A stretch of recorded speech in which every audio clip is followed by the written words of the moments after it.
Rasulillah wa ala alihi wa sahbihi wa wala. Rabbi shrah li sadri wa yassir li amri wa hlul 'uqdatam min lisani yafqahu qawli, amma ba'du. Bapak Ibu yang dirahmati Allah, alhamdulillah, bersyukur kita aturkan kehadirat Allah atas limpahan nikmat iman Islam yang kita miliki, yang harus kita jaga sampai mati dan kita nikmati sebagai orang yang beriman. Dan salah satu cara menikmatinya adalah menghayati setiap ibadah yang kita kerjakan. Dan ibadah yang paling agung, paling sering, paling rutin kita kerjakan adalah sholat. Sungguh merugi orang yang sholat nggak ngerti sholat itu nopo. Sungguh rugi orang yang sholat tapi juga nggak bisa merasakan nikmatnya sholat. Seperti orang yang rumah tangga. Jelas Al-Quran menyebutkan untuk sakinah litaskunu ilaiha, sakinah waja'alna bainakum mawaddatan wa rahmah, biar mawaddah dan rahmah gitu. Tapi kok saling menyakiti, saling mengkhianati, saling mencurangi, itu ya rugi.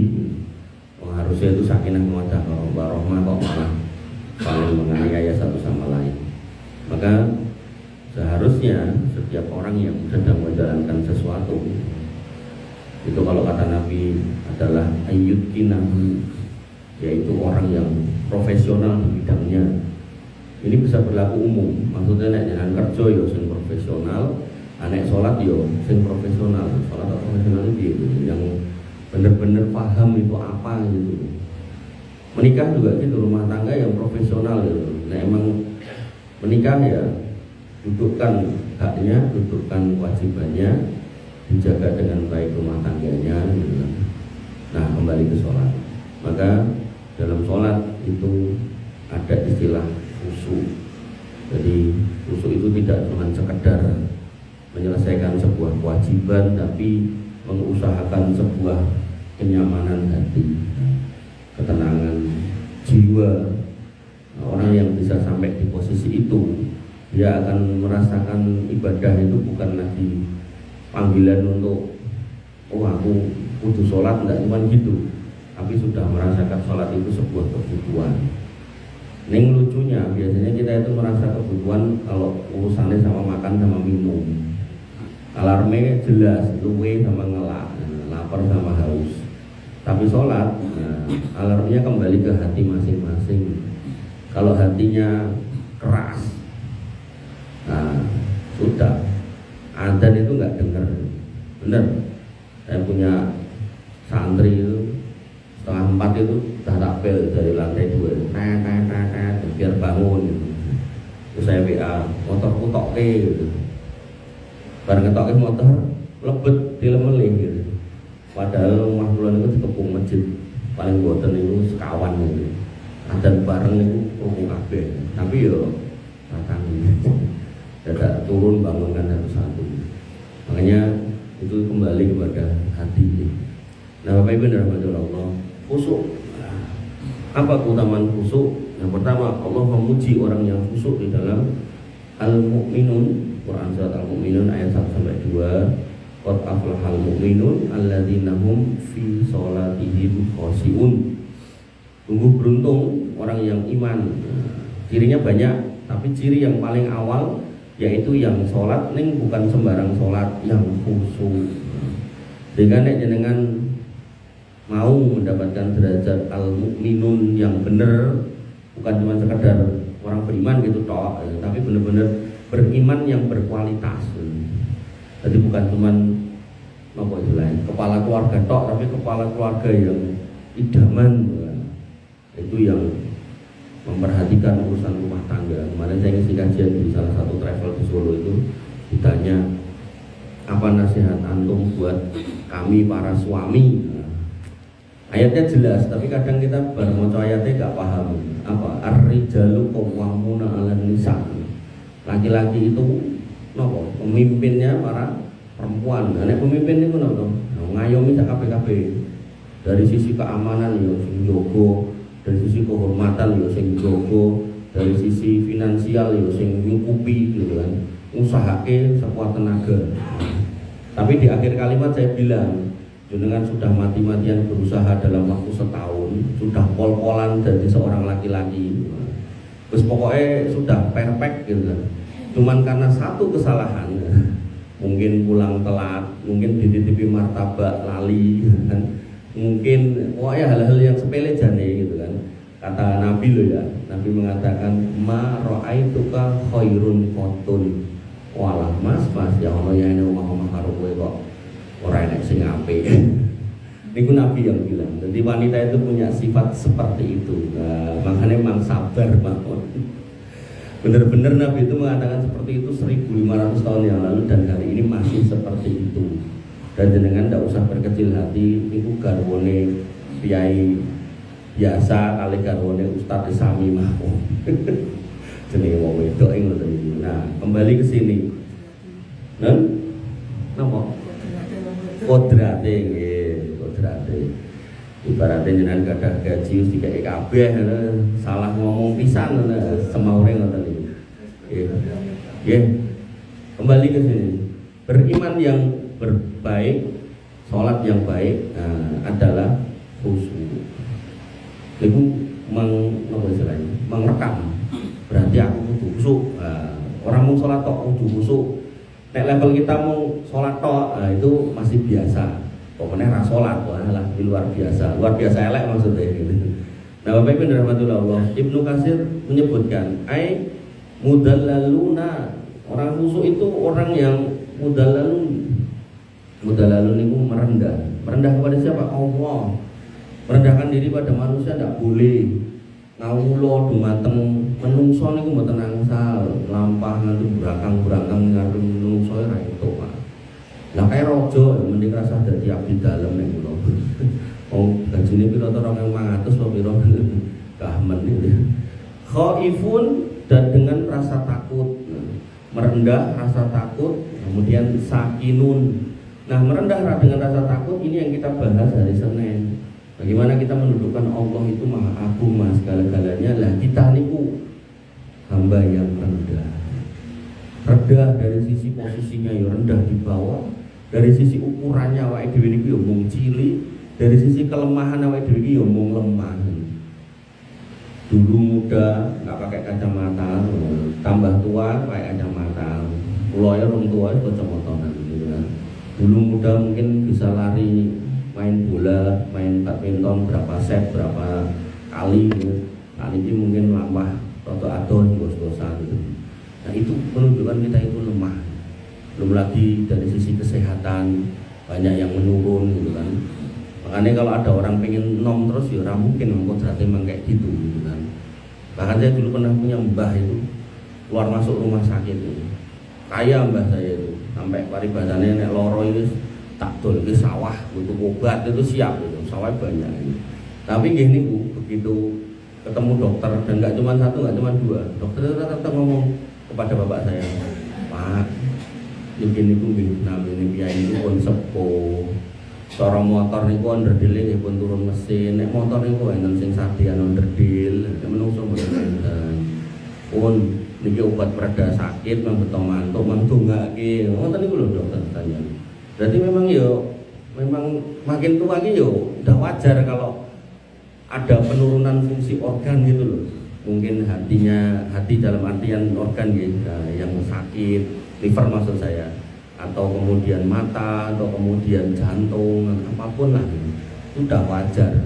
Sehingga wajar niku nek pengen nom terus atau ra rumangsa nek tuwa tur nyedaki mati ya. Akhirnya tua-tua ya jek mendem, tua-tua jek dodolan. Ya enten mbah-mbah kalih ngono pinggir dalan. Astagfirullah. Wis tuwa ya prei. Nah, mudallalun khaifun niku rangkaiannya di hari Senin. Nah, sakinun niku tumak ninah niku tentang fikih sholat kan ada tumak ninah, nggak boleh kesusu. Dengan mengusahakan tidak kesusu, harapannya jangan melatih untuk tenang gitu.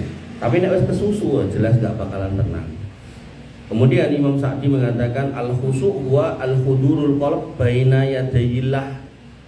Yang namanya khusyuk adalah menghadirkan hati di hadapan Allah. nek jenengan sedang menghadap kepada Allah senajan Allah di atas sana. Makanya Bapak Ibu dirahmati Allah, adalah sebuah keliruan kalau orang itu mengatakan Allah itu di sekitar kita. Kita yang mana? Banyak orang sholat, banyak masjid, bahkan jutaan masjid, bisa dibilang ratusan ribu sampai jutaan masjid sak donya gitu kan. Allah di masjid sebelah mana gitu kan. Tak bisa kalau kita mengatakan masjid gua lah sing liya lah terus piye. Maka yang paling adil yang menyatakan Allah di atas arasnya sana. Sehingga jenengan sujud dimanapun, hakikatnya bukan nyujud di depan jenengan tembok-tembok niki, atau kalau jenengan soft 2 ya bukan berarti nyujud di sing soft 1 boten, tapi jenengan sujud kepada Allah. Itu terjadi pada para malaikat. Para malaikat di setiap lapis langit kan pada bersujud, bertasbih, memuji Allah.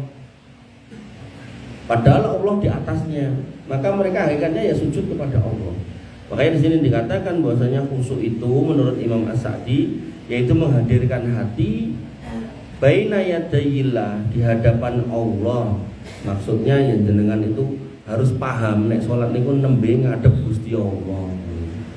Kemudian wasukunu al-jawarih. Nah, sehingga karena jenengan nembe ngadep Gusti Allah, maka nggih harus tenang anggota tubuhnya. Harus tumak ninah niku. Jadi ini gabungan antara akidah kali fikih kali tazkiyatun nufus dadeke siji.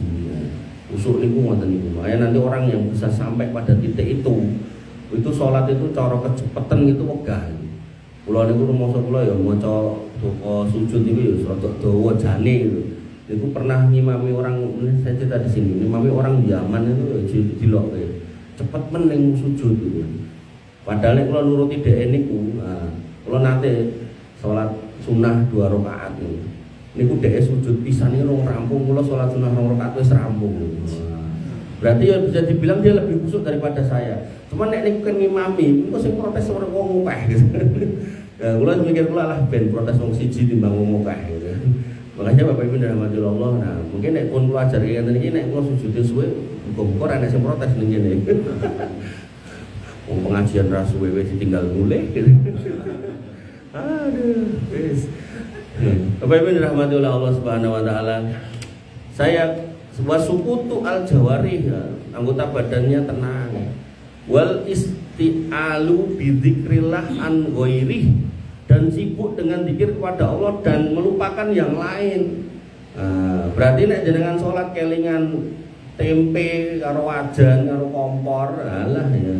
Elingan degan, kuwi gak kusuk berarti. Nek gak kusuk ya PR jenengan untuk memperbaiki gitu kan. Wah lagi sujud kelingan degan kok digondol sapa ya. Los mawon itu. Mungkin ana sing gondol enten sing ngijoli dan ngoten. Yang kedua, Bapak Ibu dirahmati Allah, salat khusyuk menjadi tanda iman dan keselamatan. Allah menyebutkan pada Quran surat Al-Baqarah 45, wasta'inu bisabri wassalah. Jaluo tulung nganggo sabar karo salat. Salat yang gimana? Lanjutan ayatnya, wa innaha lakabiratun illa 'alal khosiin. Nek dikuandani ngono kuwi mesti angel abot buat orang-orang yang selain orang yang khusyuk. Tegasnya ngeten, orang yang khusyuk itu dia akan paham untuk berkomunikasi kepada Allah niku cara paling baik itu adalah salat. Makanya Nabi mengatakan kan keadaan di mana seorang hamba itu paling dekat dengan Tuhannya wahwa napa? Sajid, ketika dia sujud. Nek wis dekat niku nggih berarti ten mriku niku jenengan wasta'inu nyuwun tulunge.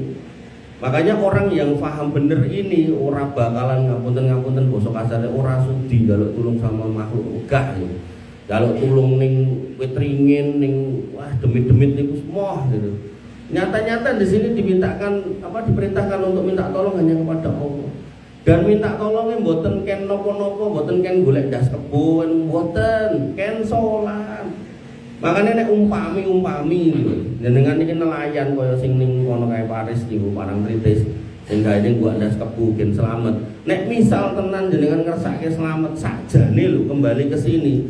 Ajeng mangkat niku mang salat riyin. Salat apa Mas Bila? Salat sunnah. Sunnah apa? Sunnah mutlak nek mboten ngepasi waktu salat sunnah tertentu. Salat sunnah 2 rakaat lajeng ndonga pas sujud niku lho. Ya Allah kula nyuwun slamet mengke nek ajeng laut ngoten. Niku sing paling bener ora dadak golek ndas kebu segala macam. Apa meneh nek wong Solo ngomong golek telek kebu barang niku. Ono ndase kene teleke itu, Bu. Masyaallah, luar biasa, mengerikan. Nggih. Dan itu ndak akan bisa difahami, ndak akan mau dilakoni kecuali orang yang khusyuk. Pramila orang khusyuk kados yang saya ceritakan tadi, niku cara salate ora jamaah gitu pengennya sujudnya luwih suwe gitu. Tapi gandeng jamaah ya kudu ngikuti imame gitu kan. Nah, imam sakniki ngikuti makmume, nek kesuwen makmume nesuk. Bapak rahmatullah Allah. Al-Imam Ibnu Jarir At-Tabari berkata, al-khasi'un humul mutawaddi'una alladzina khafullah. Yang namanya orang khusyuk itu orang yang merendah tunduk kepada Allah. Nah, kembali lagi toh hampir sama toh. Jadi para ulama terus kalimatnya mirip-mirip. Mung beda pemilihan kata, tapi intinya itu sama. Nek tadi merendah, nek niki tunduk, mutawaddiun. Yaitu menundukkan diri kepada Allah. Bahkan jenengan niku nek sujud niku ngapunten sirah jenengan niku luwih rendah timbang bokong toh. Niku nek gelem memperhatikan, menghayati jenengan itu sedang merendahkan serendah-rendahnya. Makanya Nabi itu melarang manusia itu sujud kepada manusia, napa meleh kuburan, napa meleh wit, dengan mengatakan kalau kiranya manusia itu boleh sujud kepada manusia, sing tak kongkon kuwi wong wadon sujud ning suamine. Nek boleh, tapi memang ndak boleh ya ndak ada sujud kepada suami, ndak ada. Jadi misal istri melakukan kesalahan sujud ning garwane, maafkan aku suamiku, kayak film India nih kalau, itu ra etuk dalam Islam. Nggih. Nah, mulai sujudnya ten kuburan, sujudnya ten wit ringin, sujudnya ten tempat-tempat yang dikeramatkan itu tambah ndak boleh. Arep ziarah makam wong ra cethoke dadak merangkang-merangkang. Saestu lho, kula niku jelaske akidah beneran. Daripada mungkin nek jenengan nglampahi ngoten niku terus ngadep Gusti Allah malah ditutuk karo malaikat gara-gara kelakuan niku. Nah, tapi kuwi kiai Gus mboten urusan Pak. Kalau melanggar akidah, melanggar syariat, melanggar dalil, kok niku gelare pangkate napa mawon tetep mboten sae. Wonten. Dan saya enggak nyebut nama gitu. Artinya jenengan enggak perlu mencocok-cocokkan, nek memang cocok ya sudah usah. Bukan orangnya yang mau saya tahu tuju tapi perbuatannya. Makanya Bapak Ibu dirahmati oleh Allah Subhanahu wa taala, menghormati orang itu baik, tapi bukan karena gelarnya, tapi karena ilmunya, ngoten. Sehingga jenengan pada siapapun kalau memang orangnya itu salah ya lihat kesalahannya bukan orangnya, ngoten. Nah, Bapak Ibu dirahmati oleh Allah, kemudian merendah dan punya rasa takut. Nah, kemarin sudah kita bahas toh, ada cinta di bagian kepala, ngoten toh. Terus sayap kanan itu ada rasa takut, sayap kiri ada rasa apa? Harapan, roja, gitu toh. Mpun apa dereng? Alah ngantuk lho mesti. Dereng. Oh, sikile mpun kene dereng lho. Jadi dalam hidup Pak, jenengan nek beribadah itu para ulama, sebagian ulama ding maaf, saya lupa namanya, itu memberikan apa istilahnya? Analogi seperti seekor burung yang baru terbang. Hati jenengan tuh harus punya rasa seperti itu. Lah kuwi piye Mas? Dase manuk niku anggaplah napa ya, manuk sing rada gedhe lah, blekok. Nah, nek mabur niku kan dase ten ngajeng, ya to. Napa lajawali napa elang lah sing mabure rada adoh niku lho. Kan dase niku ten ngajeng. Nek kewan landas to, Pak? Disebut sirah kleru to. Ya? Nggih to? Nah, bener ndas berarti. Nah, dase niku ten ngajeng. Nah, ten ngajeng niku kalau hati niku namanya cinta. Oh. Tapi sing ngeten nek di napa sih diaplikasikan sak mangke Ramadan. Nah, ajeng mlebet Ramadan. Niku nek hati jenengan bisa rindu. Rindu niku kan tanda cinta to. Wah, meh Ramadan. Alhamdulillah umurku jek nyanda padahal wis 80-an. Nah, ngoten to. Alhamdulillah nemen. Itu jenengan sudah tepat itu. Tapi nek ya Allah meh Ramadan meneh kok aku piye ra iso ngrokok. Halah, nek niku sudah luput. Sudah luput. Nah, makanya harus dirubah dulu dari yang jelek menuju yang pas, yaitu cinta tadi. Nah, nek cinta itu berarti kan nek rong ketemu kangen ngoten. Kapan mulai Dik? Yo sesuk alhamdulillah nek bojo kangen. Kapan mulai Dik? Sesuk. Ora rong wulan kas wae, alah nek kowe ra kangen kowe. Nah, iki genah kowe anyel. Nah, Kemudian si burung tadi gak punya sayap dua, sayapnya dua, nek sayapnya satu itu namanya sengkleh gitu kan. Nah, tidak bisa mabur gitu kan. Sayapnya dua imbang bisa terbang. Yang kanan itu namanya khosyah atau khauf, rasa takut. Bedanya khosyah sama khauf, khosyah itu punya rasa takut di atas ilmu. Nah, jenengan sudah mengilmui Allah di atas sana maha agung, maha besar, jenengan takut, nah itu khosyah. Tapi nek mung khauf itu takut tapi nggak tahu Allah itu di mana, Allah seperti apa gitu. Makanya insya Allah kalau Senin itu nanti kita akan ngomongkan tentang Allah terus. Sampai kapan ya? Sampai jenengan bosan gitu kan, atau saya mati gitu kan. Nah, niku yang kanan, yang kiri roja. Sehingga nanti nek dikonteki puasa, saya punya rasa takut nih kalau nggak puasa. Yaitu apa lah? Takut nek Allah nanti marah. Nek Allah marah nanti aku cemplungin rokok, aku mau. Nah, kemudian yang kiri itu roja, punya pengharapan. Pengharapan apa? Aku nek poso dulu pengharapan supaya apa? Supaya dimasukkan ke surga. Surga pintunya 8, salah satunya namanya Ar-Royan. Ben aku ora uyuan karo wong akeh ben spesial masuk pintu Ar-Royan itu. Nah, nek jenengan merangkai 3 ini dalam setiap ibadah jenengan, wah eco. Tapi nek tadi itu salah sijine ilang, manuk nek ra nek ndase ya mboten saged urip gitu. Manuk enten ndase ning suwiwine namung setunggal mboten saged mabur gitu kan. Makanya harus imbang. Lah monggo niku urusan hati masing-masing yuk, kita juga, saya juga. Artinya jenengan silakan ditata seideal itu, diusahakan. Nek sampai bisa, wah, jenengan iki paribasane oleh sing tesih gadah pensiunan itu. Aku cus di pensiunan ngopo tak ning masjid wae wiritan niku bener. Tapi nek jek enom duwe butuh, duwe putra, duwe garwa sing kudu dinafkahi, wis aku tak ra kerja wae, tak ning masjid wae wiritan niku kleru. Nah, maka bedakan antara tawakal yang benar dengan tawakal yang salah nggih. Tawakal yang benar disebutkan oleh Nabi itu kayak burung loh, burung meneh. Yaitu apa? Taghdu himason. Dia keluar dari sarangnya pagi hari. Pagi harinya itu dalam kondisi perut lapar, watarudu bitonan, dan kemudian nanti sore pulang perutnya ada isinya. Lah manuk niku nek medal ing sarang niku ngopo Pak? Dolan, mboten golek pangan niku lho. Makanya orang yang disebut tawakal dengan benar itu mboten sing wiritan tok ning masjid, tapi ya bar ibadah terus kerja, mengki wayah ibadah, nggih ibadah melih. Makanya kita itu hakikatnya sakjane setiap hari itu menanti 2 hal. Menanti waktu sholat dan menanti waktu disolatkan. Pun niku jane nek jenenge ngenteni, Mbah, sepure dilungkas teko, jenengan mesti siap-siap. Nek sepure teko jenengan ra siap, kira-kira jenengan ditinggal napa dinteni? Tinggal. Waktu sholat nggih ngoten. 5 menit 10 menit kas adzan, yo siap-siap. Nek jenengan gak siap-siap malah nonton bal, sosok malah main bola. Akhirnya waktunya lewat, ya hilang kesempatannya. Makanya Allah mengatakan inna sholata kanat alal mu'minina kitabam mauquta. Sholat itu buat orang beriman itu kewajiban yang waktunya udah tertentu. Sholat subuh dilakoni duha ya mboten sah niku.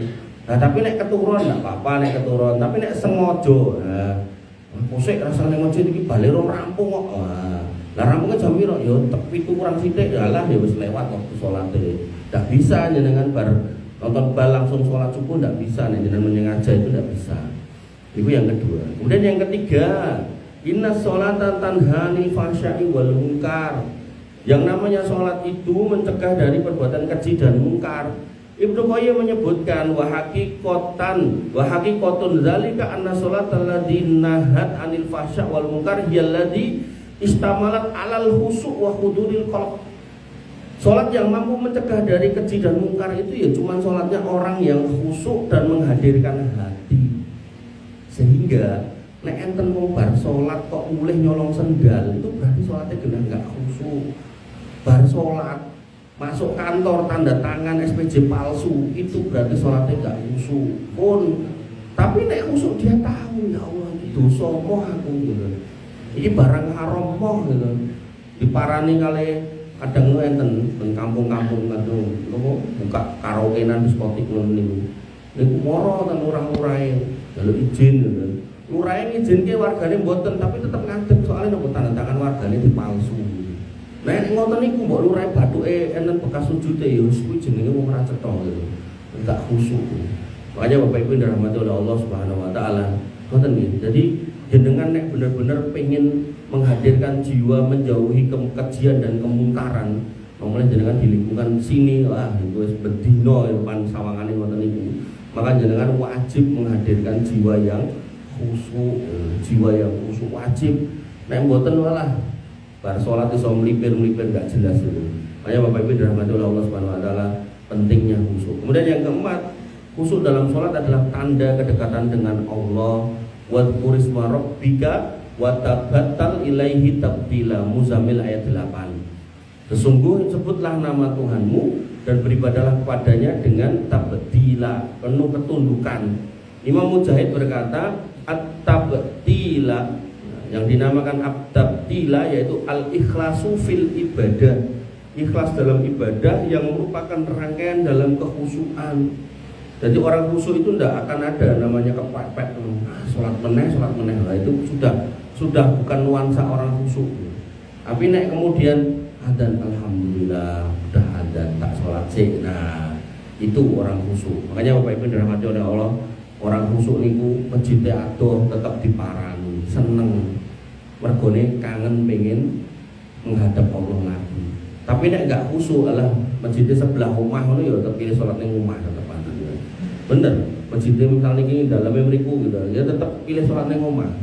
Terus alasannya aku cek krungu suara imami, jamaah kok omah wae. Niku nggih kleru ngoten nggih. Yang kelima, Allah menjanjikan pertolongan bagi orang yang khusyuk dalam sholat. Quran surat Al-Hijr ayat 97 sampai 99. Walaqad na'lamu annaka yadiku sadruka bima yaqulun. Sesungguhnya kami tahu dadamu itu sempit disebabkan kata-kata mereka. Jadi Nabi itu selalu dicaci maki orang-orang kafir. Kemudian ya jenenge menungso nggih, sumpek artinya. Pokok dikandani ya, wandane apik ora gelem ngrungokke, anyel gitu. Fasabbih bihamdi rabbika wa kum minal sajidin. Maka bertasbihlah, memuji Rabbmu dan jadilah orang-orang yang sujud. Wa'bud rabbaka hatta ya'tiyakal yakin, dan sembahlah Rabbmu sampai datang keyakinan yaitu kematian. Ibnu Katsir mengatakan ai ista'in bitasbih was sholati alama talqahu min adahum, yakni mintalah pertolongan dengan tasbih dan sholat atas gangguan yang engkau dapatkan dari mereka. Maksudnya seberat apapun masalah cobaan jenengan, nek Nabi itu kan cobaannya dalam dakwah, nek kita itu nomor yang ngapunten yang jenengan tidak berdakwah, cuman mustamik, cuman pendengar dari dakwah. Jadi mungkin cobaannya keluarga, mungkin cobaannya harta, materi, tetangga gitu. Maka apapun cobaan jenengan, ketika jenengan bisa menghadirkan jiwa yang khusyuk, maka bertasbihlah menyebut nama Allah dalam sholat, maka itu bisa melapangkan dada. Marai plong, makanya Nabi niku setiap mau waktu sholat nek kepanggih Bilal, ya Bilal arihna bis sholat. Lal Bilal, yuk dang adzan. Mari kita istirahatkan diri kita dengan sholat. Kita leremke ati nganggo sholat. Ben ayem ben ora usah wae dang adzan. Dang adzan. Niku nek piyai khusuk atus Nabi. Nek ra khusuk, sik adzan sik. Mangunit kas. Nek niku ora khusuk malah koncone adzan mas seneni. Nah, kemudian yang keenam, sholat khusyuk mendatangkan ketenangan jiwa dan kebersihan hati. Allah menyebutkan pada Quran surat Ar-Ra'd ayat 28, alladzina amanu wa tatma'innu qulubuhum bidzikrillah. Orang-orang yang beriman dan hati mereka itu tentram dengan mengingat Allah. Ala bidzikrillah tatma'innul qulub. Bahasanya ingatlah, hanya dengan mengingat Allah hati mereka tentram. Maka memang bahasanya itu dzikir. Tapi dalam rangkaian dzikir secara makna umum yaitu semua hal yang bisa mengingatkan pada Allah. Ya dzikir itu sendiri, subhanallah, baca Quran termasuk di dalamnya. Kemudian majelis ilmu ini termasuk di dalamnya. Yang keempat, sholat itu secara khusus. Nah, itu jelas mengingat Allah, jelas-jelas menyebut nama Allah. Allahu Akbar. Al-Imam As-Syaukani berkata, taskun wa tahda'u bi dzikri subhanah yakni hati menjadi tenang dan damai dengan mengingat Allah. Wa dzalika min a'dami thimaril khusuk fis shalah, dan itu menjadi buah yang terbesar, hadiah yang terindah bagi orang yang khusyuk dalam sholat. Kemudian yang ketujuh, sholat khusyuk menjadi pembebas dari keburukan dan kesulitan hidup. Allah berfirman pada Quran surat Thaha ayat 132, wa'mur ahlaka bis sholati wastabir 'alaiha, perintahkan keluargamu untuk sholat dan sabarlah dalam ngajak. Kenapa? Tadi dibilang kalau kita sholat maka masalah itu jauh. Maka kalau yang sholat cuma jenengan tok garwa kalih putra mboten, ya masalah tetep enten. Maka harus kompak saopah niku. Garwonya jenengan, putranya nek gadah napa niku asisten, pembantunya nek gadah usaha enten karyawan yo karyawannya. Mungkin nek jenengan gadah toko nek karyawane gak tau sholat, wah rusak kowe. Piye carane aku nitil. Nitil apa? Nitil duit ning lajine bose. Ya wis. Niku nek cara tukang bangunan niku bedino iku pikirane mau piye carane engko mulih nyangking. Nyangking napa ya raketan semen sak ember, paku, bedrat, kayu wis. Pikirane mau ngoten tok. Tapi nek orang yang khusyuk, salat khusyuk nggih, mboten mau salat tok. Mungkin enten karyawan salat ning malingan nggih enten niku. Nah kudu cetha niku, ang khusyuk. Nah, kene iso khusyuk piye karyawanku? Niku yang saya ceritakan tadi. Ada sebuah travel di Solo niku, karyawannya itu dikumpulke dijak ngaji. Makanya seorang pengusaha niku janil ya. Tidak cuma ngasih kerjaan, juga harus mengasih kedamaian kepada karyawannya. Caranya pripun ya dijak ngaji. Wong jenengan bose muslim kok mosok enggak ngejak ngaji. Dikumpulke paling setengah jam sampai sejam loh. Insyaallah itu tidak akan mengurangi nopo produktivitas karyawan jenengan, justru akan memompa produktivitas karyawan jenengan karena mereka akan belajar menjadi karyawan yang amanah. Tapi nek boten jenengan dekatkan kepada Allah, malah wis angel. Makanya kalau itu misi ten 3 pilar. Nanti pirang 3 pilar. Perusahaan panganan itu iso taruh segala macam niku. Niku awalnya ten jero pabrik rene masjid. Rene masjid. Gak boleh bose Cina, ra entuk gitu. Nah, Cina lokal. Singkat cerita usahanya makin merepet ya. Terus akhirnya dijual, dibeli sama Cina Singapura. Nah, dibelilah sama grup FKS dari Singapura. Singkat cerita ada maling di situ.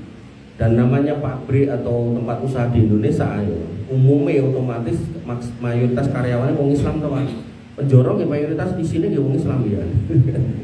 Nah, begitu ada maling niku bose niku langsung ngomong ini. Iki wong-wong iki cedhakno ning Tuhan iki. Jadi boten ngomong kepada Allah, ngomong beda Tuhan aja.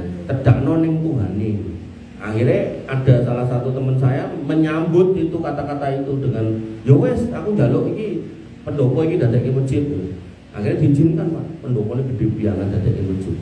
Jadi masjid niku kira mung pendopo niku tok. Napa niku cagak-cagak ngoten lho. Dadi mboten enten temboke. Ngono kuwi sing Islam sing ngomongin ngaji, ngono ki ya enek wae sing ngomong ngene. Nek ngene iki ya jenenge dudu masjid. Masjid iki ya kudu enek temboke, enek kubahe, terus enek apa kaligrafine enek lah kaligrafi. Ya ora, Pak.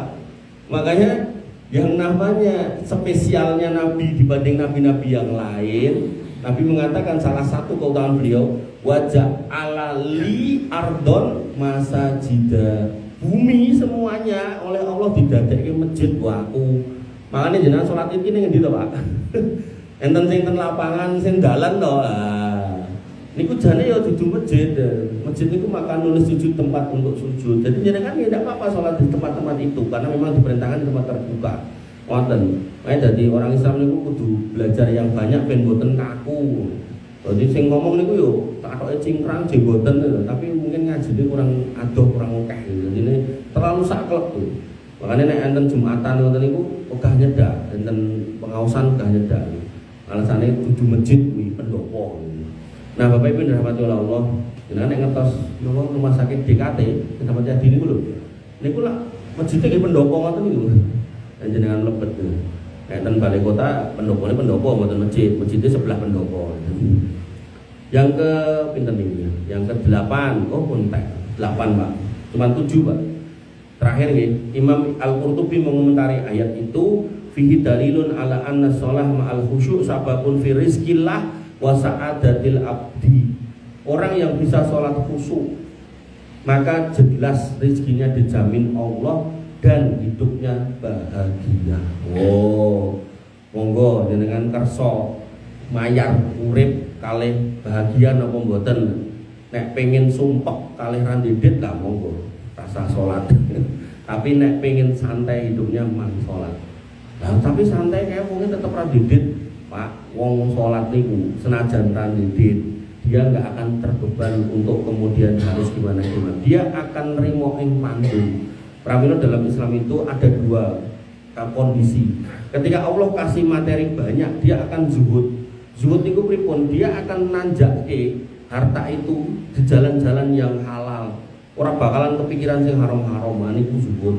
Nah, adapun ketika dia akhirnya kok dikasih cuman sesuai kebutuhan, butuhnya 2 miliar yo dikei, butuhnya 2 juta dikei, cuman sesuai itu, maka akhirnya dia akan qanaah. Qanaah niku nek wong Jawi niku nrimo ing pandu. Ling didungke pira wae tak tampa. Ikhlas niku piyai salat. Nek ora salat pira-pira kurang, ngene tanggane dijiko gitu kan. Nek iso ngedol bumi niku pengene didol sak donya niku, termasuk tanggane didol niku iso. Dulu perbudakan di Eropa itu salah satu sebabnya itu ada raja Afrika yang apa istilahnya kedunya pengen nyekel duit oke. Jadi nek ada orang bule datang niku rakyatnya niku dikelumpukke sebagian niku didol Pak. Jadi semua kuwi kan ngedol pedus ngoten niku. Nah, muncullah perbudakan di Eropa. Nah, ning Eropa ya nek pun budak-budak ya terus dikongkon kerja kon ngene kon ngono sak karepe dhewe. Makanya Bapak Ibu dirahmati Allah Subhanahu wa taala, kita tidak seperti itu. Nah, dengan sholat rezeki banyak atau sedikit, nek sedikit ya insya Allah cukup, nek banyak ya dengan pikirannya oh kita anggo ibadah, anggo haji, anggo umroh, anggo kurban ngoten. Pun ini 7 ayat yang bisa saya sampaikan tentang khusyuk dalam sholat. Semoga kalau ada pertanyaan, monggo. Dan ini permintaan bukan pertanyaan. Dalam mencapai khusyuk kan orang harus menghayati dulu. Jadi orang bisa menghayati kalau memahami. Nah, sekarang dalam sholat dan saja apa semua karena sholat, tapi apakah memahami misalnya bacaan dalam itu artinya maknanya apa? Itu tidak paham kan tidak? Ya, hanya rating minta saja. Nah, untuk itu kapan saya minta untuk jadikan semua bacaan yang ada pada Al-Fatihah berdiri, bacaan rukuk, bacaan sujud, bacaan duduk di antara sujud itu kalau dijelaskan kan lebih paham termasuk menghayati khusyuk akan tercapai. Ya, matur nuwun. Niku OTW saya siapkan. Nah, ning sebelum sampai sana kan kita pengantar dulu. Wah, khusyuk ki apa dalile ana ora kan gitu. Aku mau kon mbak kaji dalile ono iki dalile. Nah lagi kemudian caranya piye? Nah caranya sudah dijelaskan kemarin kan. Nah tinggal sekarang kalau mau khusyuk caranya piye? Nanti caranya secara teknisnya di belakang nanti. Tapi di depan ini kita sampaikan ayatnya dulu, hadisnya dulu, hikmahnya dulu, keutamaannya dulu. Nah begitu itu sudah, baru nanti masuk teknisnya. Oh Allahu Akbar itu maknanya apa? Ngoten nggih Pak. Mang sabar nggih. Mugi-mugi jenengan diparingi gesang. Lagi ini kok sing kadung kula sanjang. Gesang ingkang dawa. Pokoke jenengan nggih kula, jenengan sing gesange dawa kula mboten ya wis berarti wis rampung. Nggih wonten mboten Bu? Mboten. Kajeng pun cekap. Nggih, pripun Pak? Nggih.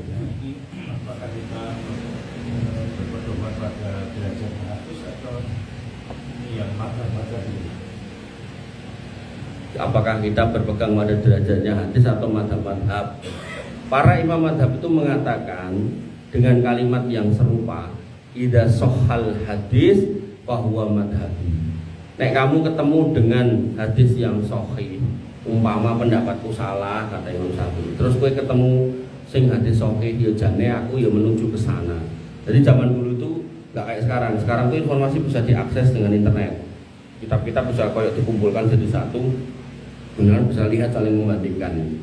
Nah zaman dulu para imam itu terfokus di kotanya masing-masing dengan ilmu yang ada di ulama sekitarnya. Walaupun ada kayak Imam Bukhari itu keliling sampai ketemu 1000 orang ulama merangkum dalam kitab hadis itu.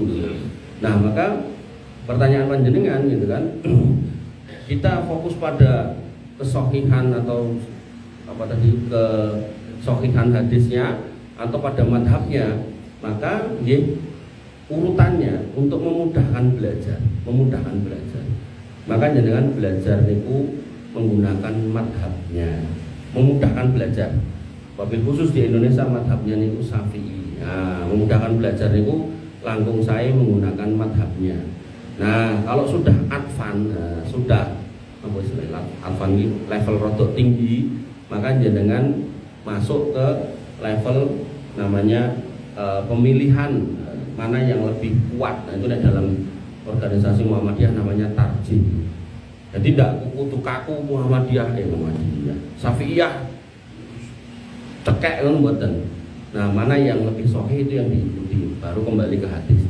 Nah, kenapa? Nah, itu yang menarik. Kenapa?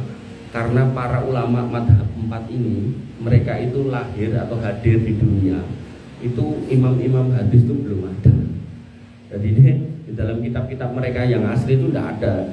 Ini sholatnya ini dalilnya ini hadisnya sahih ora itu tidak ada, Pak. Karena Imam Syafi'i, imam itu lahir duluan sebelum Imam Bukhari. Dan Imam Bukhari lahir belakangan. Makanya kita kalau beli buku yang sekarang, bukan yang dulu, beli buku yang sekarang baru ada hadisnya ini dalam kitab Al-Umma, ini dari Imam Bukhari sahih dan seterusnya. Nah, maka kalau sudah seperti itu, nah tambah nyaman kita.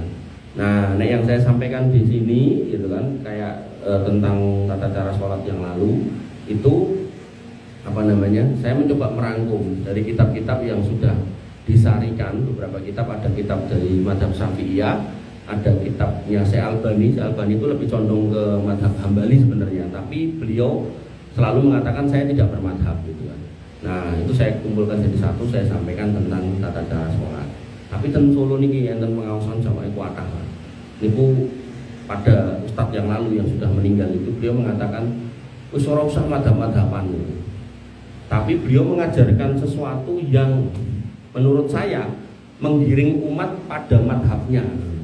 Jadi tidak mau madhab 4, ya tidak apa-apa, harusnya berpegang pada kesohihan dalil. Iki ora malah gawe rumus dewi, jadi seolah-olah gawe madhab dewi. Kalau kayak contoh tentang hukum makan anjing. Itu ulama 4 ini yang saya tahu loh, tidak ada yang menghalalkan loh. Tapi beliau memang tidak menghalalkan halal gitu, ndak. Cuman bahasanya golek ono ning Quran. Nek enek larangane yo karam. Nek gak ono aku rawani haramke, wong ra diharamke. Akhirnya umate bingung. Piye? Ning Quran ra enek lho. Wah, kita enggak bermadhab, enggak usah madhab-madhaban. Pokoknya Quran karo hadis. Tapi dia tidak merangkum banyak hadis. Nabi sudah mengatakan salah satu keutamaan saya itu dibandingkan nabi-nabi yang lain yaitu jawamiul kalim. Ada kalimat yang saya sampaikan tapi maknanya tuh kalimatnya singkat, simple, tapi maknanya luas, bisa mencakup banyak. Nah, salah satunya kalau diomongkan tentang anjing tadi, Nabi mengatakan apa? Kullu dinabin minasibai fa'aklu haramun. Kewan-kewan sing duwe siung dawa kuwi mangane haram, dimakan itu haram. Apalagi ngomong kayak anjing, di situ ada keadaan di mana air liurnya itu najis mughaladah. Najis mughaladah niku dicirikan dengan apa? Cara mencucikannya enggak biasa. Dicuci 7 kali itu kan enggak biasa, banyune kedah-kathah.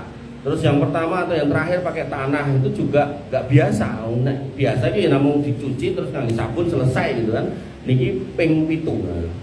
Nah, nek air liurnya aja najis, otomatis darahnya tambah najis, dagingnya tambah najis. Faktane orang-orang yang makan sengsu itu daging kan ditambahi getih nih, betul? Sok-sok dikeprok gen maksudnya gen getih nyopo nyampur ten daging ngoten to. Nah, sehingga fatwa beliau itu akhirnya koyok seolah-olah membentuk madhab baru ya.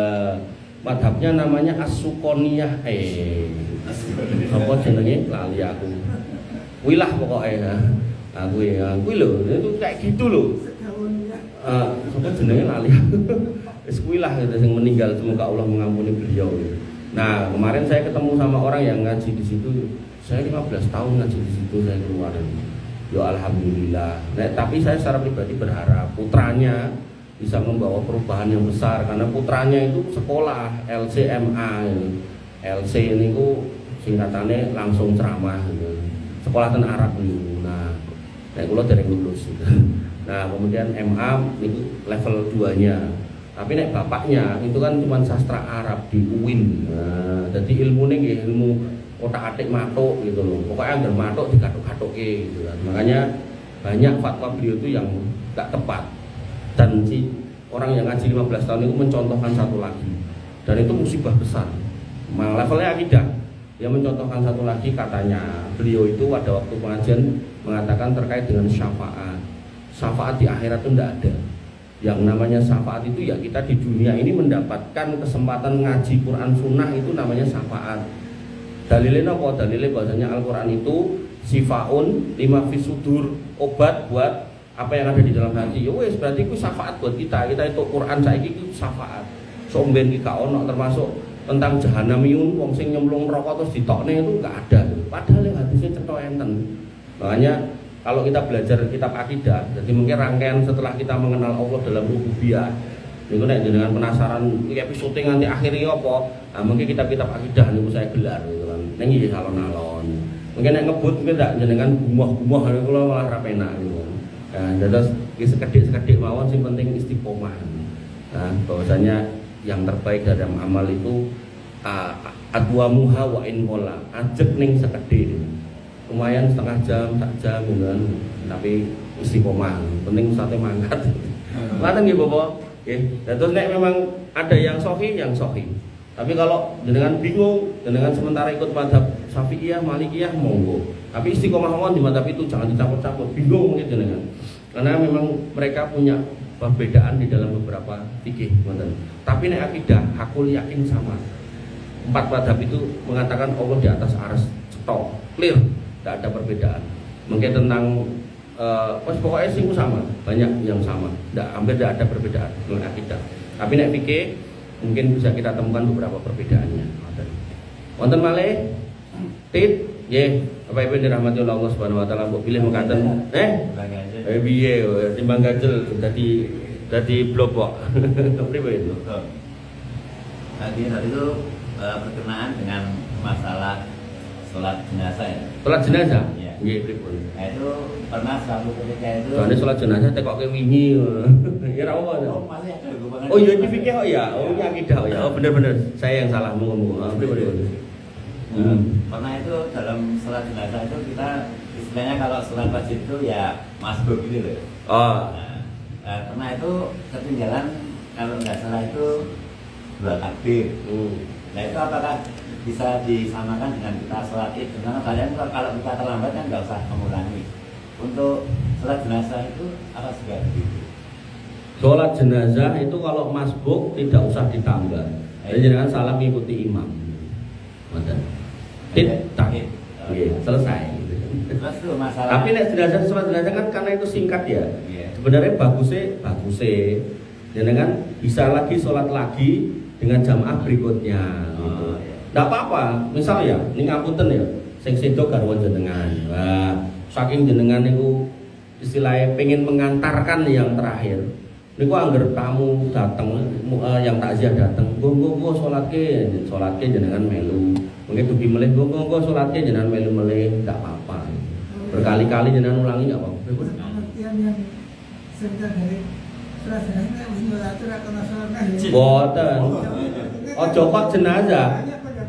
Nggih, aja kok jenazah salat wajib niku jenengan ulangi angsal. Dalilnya napa? Mu'ad bin Jabal niku seorang pemuda, sahabat muda yang banyak hafal Quran dan banyak berinteraksi dengan Nabi. Di kampungnya itu punya kedudukan sebagai orang baik, orang alim. Kampungnya niku moh salat bareng, salat jamaah.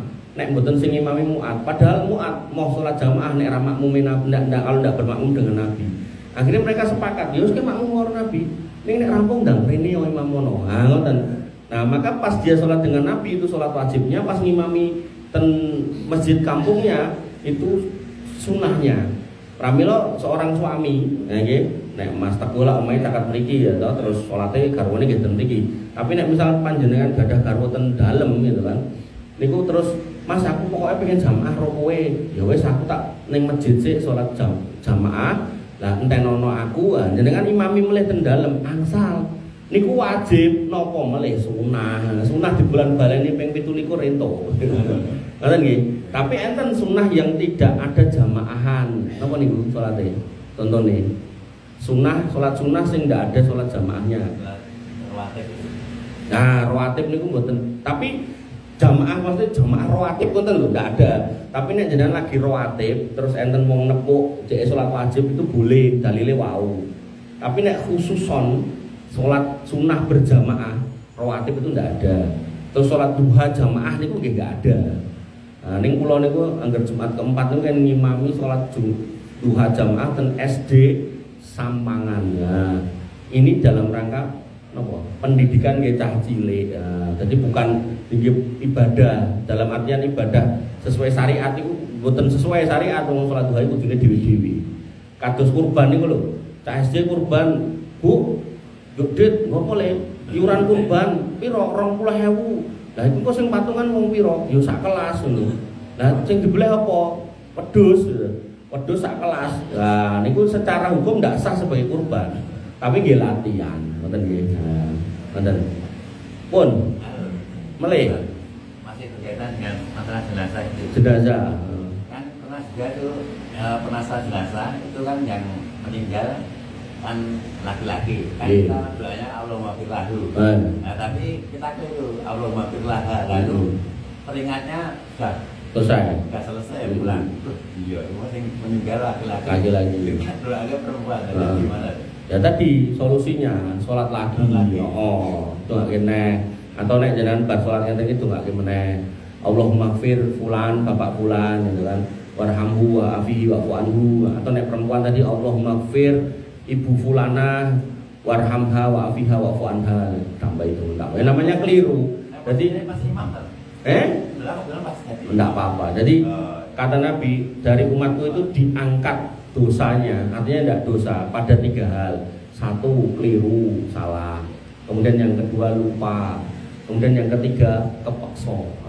Kepeksa niku pripun? Jenengan poso tapi dicekel wong preman-preman 5 digebuki kon ngombe. Nah, nek jenengan mau bertahan ya boleh, tapi nek jenengan ra kuat nahan terus jenengan ngunjuk, "Ya tak ngombe." Nah, itu ndak dosa. Ngoten nggih. Itu dalil tentang Ammar bin Yasir yang diminta untuk mengucapkan kalimat kekafiran dan dia menyaksikan bapak ibunya disiksa sampai mati dan dia enggak kuat iman. Akhirnya dia mengatakan, "Yus, aku balik meneh ning agama mbiyen." Nah, akhirnya dia dibebaskan dalam kondisi itu. Jadi 3 hal diangkat dari umat ini: lupa, terpaksa, sama satu lagi napa wae keliru. Lupa niku kados jenengan poso pisanan niku lho, bar poso salat subuh, biasanya salat subuh langsung gawe teh karo kopi misalnya wonten, wah langsung ngeteh kopi, dang goreng enek delalah gitu kan, ditutuke anti wareg. Terus lagi delekke putrane putune, "Mbah, mboten siam ya, kok to?" Astagfirullah, wis wareg. Alhamdulillah gitu. Gak apa-apa nek lali, tapi nek ngelali yo batal. Wis batal kena kafaroh gitu kan. Ngoten. Cekap. Nggih, Bapak Ibu dirahmati Allah Subhanahu wa taala. Kok pilih mengatakan yang bisa saya sampaikan, mudah-mudahan bermanfaat, kurang lebih mohon maaf.